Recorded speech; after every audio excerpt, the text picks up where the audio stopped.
नमस्कार दोस्तों और स्वागत है आपका 100% इंग्लिश के यूट्यूब चैनल पर। दोस्तों आज हम एक ऐसे सफर पर चलेंगे जो सिर्फ ज्योग्राफिकल नहीं है बल्कि इंटेलेक्चुअल और स्पिरिचुअल भी है। हम डिस्कस करने जा रहे हैं सुगाता बोस की book 100 horizons the Indian Ocean in the age of global empire का चैप्टर 7, जिसका टाइटल है different universalism oceanic voyages of a poet as pilgrim. ये चैप्टर फोकस करता है इंडिया के Nobel laureate poet Rabindranath Tagore पर। लेकिन यहाँ हम टैगोर को सिर्फ एक पोएट के रूप में नहीं बल्कि एक पिलग्रिम यानी एक तीर्थ यात्री के रूप में देखेंगे जो समुंदर के रास्ते दुनिया को एक्सप्लोर कर रहे हैं। तो चलिए शुरू करते हैं। सबसे पहले सुगाता बोस हमें बताते हैं कि टैगोर सिर्फ एक विश्व कवि नहीं है, मतलब ग्लोबल पोएट नहीं थे। उनके वॉयजेस, उनका ट्रेवल एक इंटेलेक्चुअल क्वेस्ट था। वो ग्रेटर इंडिया के फुटप्रिंट्स ढूंढने निकले थे। लेकिन ध्यान रहे, टैगोर का ग्रेटर इंडिया कोई पॉलिटिकल एम्पायर नहीं था। वो मानते थे कि इंडिया ने दुनिया को तलवार से नहीं बल्कि कल्चर और आइडियाज से इन्फ्लुएंस किया है। उनका मानना था कि वेस्टर्न नेशनलिज्म जो बॉर्डर्स और पावर पर बेस्ड है वो एक एविल है। इसके बजाय उन्होंने इंडियन ओशन के थ्रू एक डिफरेंट यूनिवर्सलिज्म ढूंढने की कोशिश की, एक ऐसी यूनिटी जो पॉलिटिक्स से ऊपर हो। इस चैप्टर में हम उनकी तीन मेजर वॉयजेस को कवर करेंगे। वॉयज नंबर 1 है द वेस्टवर्ड जर्नी, जो कि लैटिन अमेरिका 1924-25 में थी। 1924 में टैगोर साउथ अमेरिका के लिए निकले। ये उनका पहला बड़ा ओशनिक वॉयज था जो इस चैप्टर में डिस्कस किया गया है। द ओशन एज म्यूज, जब टैगोर शिप हारना मारू पर इंडियन ओशन क्रॉस कर रहे थे तो समुंदर की खामोशी और विशालता ने उन्हें अंदर से हिला दिया।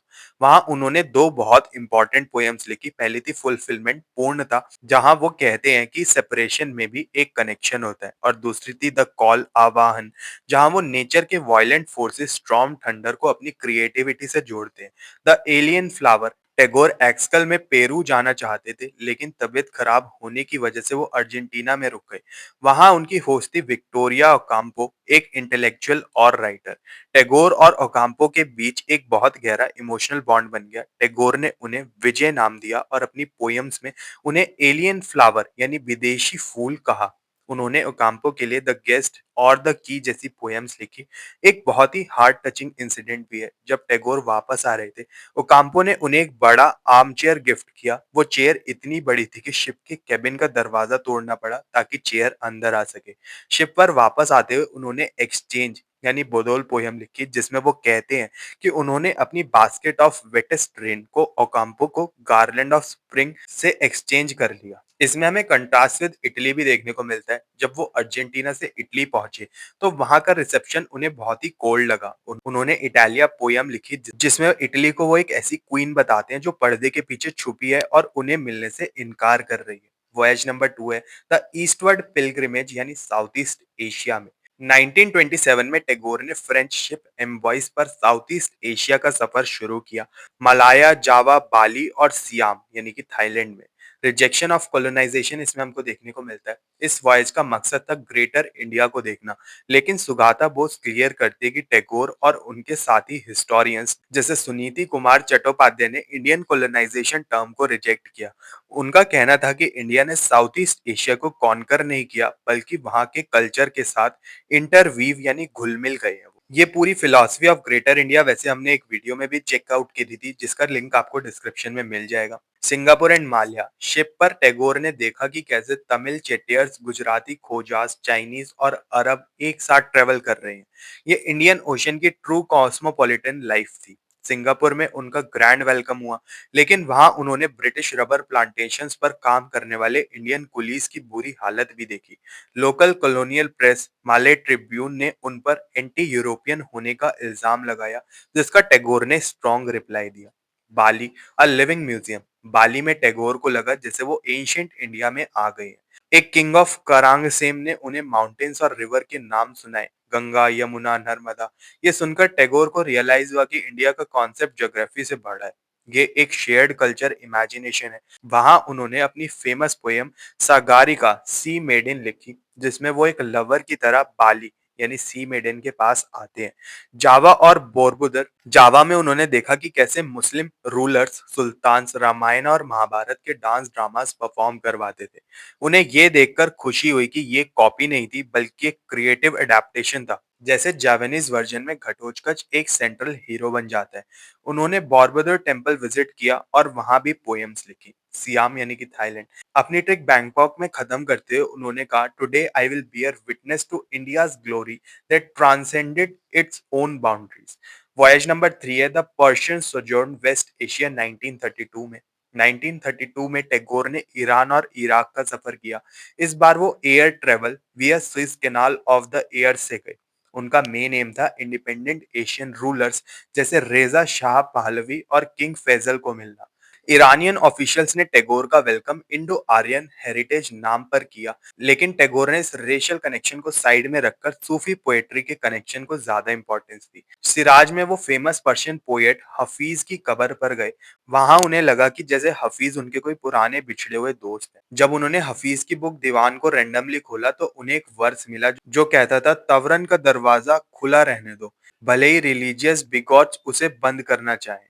टैगोर को लगा ये मैसेज इंडिया के कम्युनल टेंशन के लिए परफेक्ट है कि धर्म के नाम पर दरवाजे बंद नहीं होने चाहिए। इराक एंड द बिदोइन बगदाद में टैगोर ने ब्रिटिश एयरफोर्स के द्वारा विलेज पर एरियल बॉम्बिंग की कड़ी निंदा की। उन्होंने कहा कि आसमान जो डिविनिटी की जगह है उसे डेथ बरसाने के लिए यूज करना एकदम पाप है। एक बिदोई शेफ से मिलकर उन्हें एक बात सुनने को मिली जो उन्हें बहुत पसंद आई। एक सच्चा मुस्लिम वो है जिससे किसी दूसरे इंसान को खतरा ना हो। इसमें क्या इंपॉर्टेंट थीम्स है, यूनिवर्सलिज्म वर्सेस नेशनलिज्म। टैगोर का सबसे बड़ा थीम था कि नेशनलिज्म जो पावर और बॉर्डर्स पर बेस्ड है एक एविल है। वो एक ऐसे यूनिवर्सलिज्म की बात कर रहे थे जो कल्चरल यूनिटी पर बेस्ड हो। उनका मानना था कि एशिया को यूरोप की तरह एग्रेसिव नेशन स्टेट्स नहीं बनना चाहिए। The ocean as a connector Sugata Bose दिखाते हैं कि इंडियन ओशन कोई बैरियर नहीं था बल्कि एक ब्रिज था। टैगोर के लिए ओशन एक ऐसा स्पेस था जहां डिफरेंट कल्चर्स हिंदू मुस्लिम बुद्धिस्ट आपस में मिलकर एक नई कॉस्मोपॉलिटन आइडेंटिटी बनाते हैं।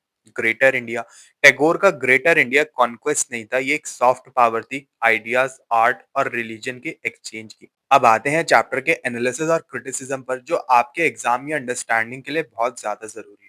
Bose perspective the author Sugata Bose का पर्सपेक्टिव देखते हैं।